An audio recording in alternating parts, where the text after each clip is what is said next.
Selamat bergabung kembali dengan mata kuliah TF3202 Fisika Bangunan. Pada segmen ke-9 dari minggu ke-9 ini, kita akan mempelajari tentang konsep vektor iluminansi. Pada ruang 3 dimensi, iluminansi yang diterima pada suatu titik dapat dibagi ke dalam komponen vektor-vektor iluminansi pada arah sumbu X, sumbu Y, dan sumbu Z. Dengan menggunakan aljabar vektor, maka kita dapat menguraikan vektor iluminansi yang diterima pada titik P sebagai vektor iluminansi pada arah sumbu X, arah sumbu Y, dan arah sumbu Z dengan penjabaran sebagai berikut, di mana nilai sudut theta adalah sudut elevasi dari sumber cahaya terhadap horizontal, serta sudut psi adalah azimut dari sumber cahaya terhadap sumbu X positif. Jika koordinat titik P dapat dinyatakan sebagai XP, YP, dan ZP, serta koordinat sumber S adalah XS, YS, dan ZS, maka sudut azimut psi dapat ditentukan sebagai arcus tangen dari YS dikurangi YP dibagi XS dikurangi XP, serta sudut elevasi theta dapat ditentukan sebagai berikut dengan menggunakan konfigurasi yang ada serta dengan menggunakan pengetahuan kita dalam trigonometri.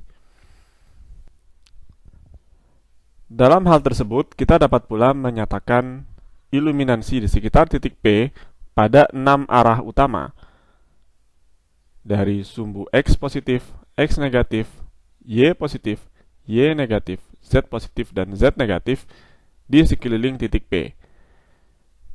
Karena terdapat 6 nilai iluminansi, dengan demikian nilai iluminansi tersebut dikenal sebagai iluminansi kubik. Iluminansi kubik dianggap selalu bernilai positif. Artinya pada satu arah nilainya selalu terukur lebih besar daripada 0 atau sama dengan 0.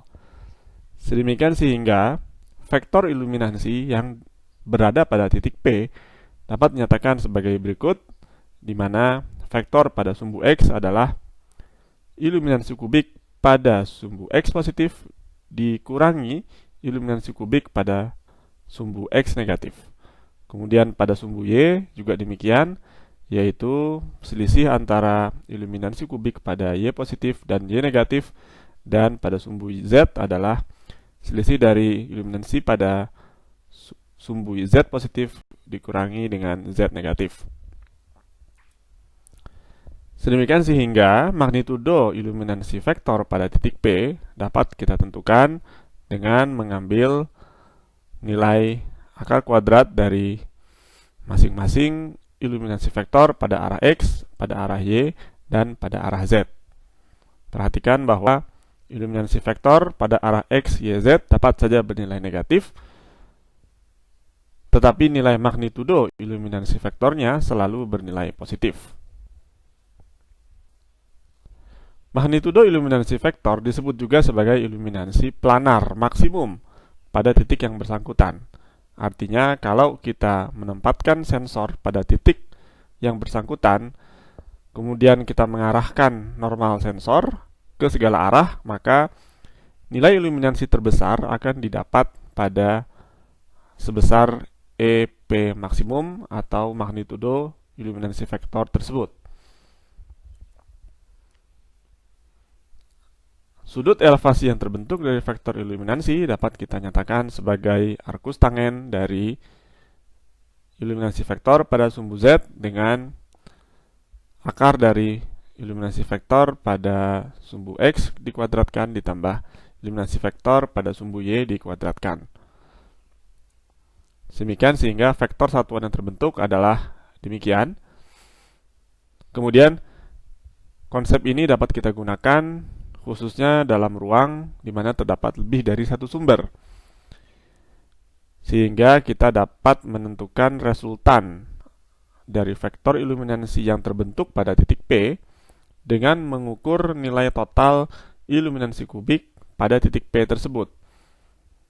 Dalam arti kita dapat menentukan pada akhirnya arah dari sumber yang dominan dilihat dari titik P dengan mengukur iluminasi kubik total yang diterima pada ke-6 sumbu di sekitar titik P tersebut.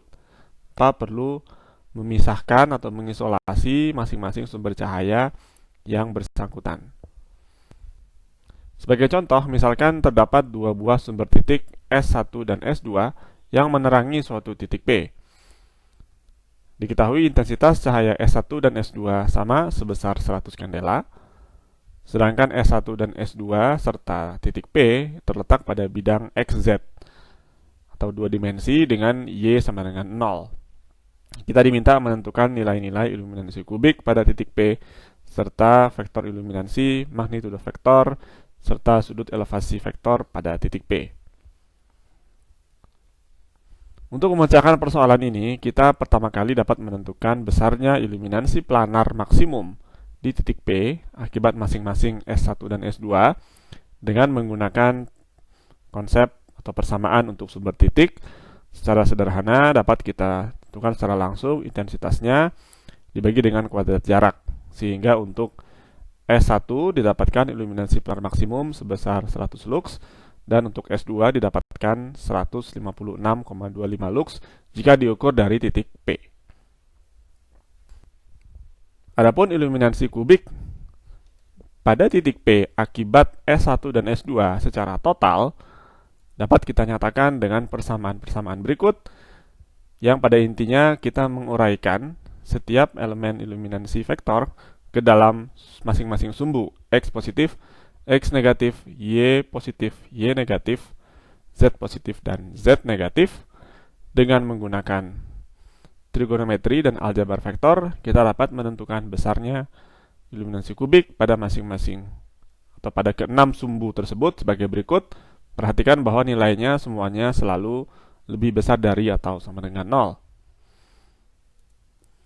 Sehingga vektor iluminasi pada titik P dapat kita hitung sebagai selisih dari iluminasi kubik pada X positif dan X negatif, Y positif, Y negatif, Z positif, dan Z negatif, sehingga mewakili elemen pada X, Y, dan Z. Secara total didapatkan sebagai berikut. Pada sumbu X, nilai vektornya adalah negatif 10,5, yang berarti arah vektor iluminasi pada sumbu X datang dari arah X negatif atau dari sebelah kiri. Sedangkan komponen pada sumbu Y-nya tentu saja 0 karena tidak ada nilai komponen Y di sana.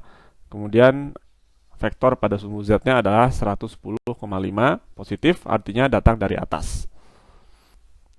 Kemudian magnitudo vektor iluminasi pada titik P dapat kita tentukan secara aljabar vektor sebagai berikut, atau dapat pula kita hitung secara analitik dari nilai EP pada sumbu X, Y, dan Z. Kemudian kita cari magnitudonya sehingga didapatkan nilai sebesar 111 lux. Kemudian sudut elevasi dari vektor tersebut yang terbentuk jika diambil terhadap sumbu X positif dapat kita hitung sebagai arcus tangen iluminasi vektor pada sumbu Z dibagi akar iluminasi vektor pada sumbu X dikuadratkan ditambah iluminasi vektor pada sumbu Y juga dikuadratkan, sehingga didapatkan nilai. Dalam hal ini karena elemen pada sumbu Z-nya adalah positif dan elemen pada penyebutnya adalah negatif, sehingga didapatkan sudut elevasi atau alfanya lebih besar dari 90 tapi lebih kecil dari 180 derajat, atau dalam hal ini nilainya adalah 95,4 derajat.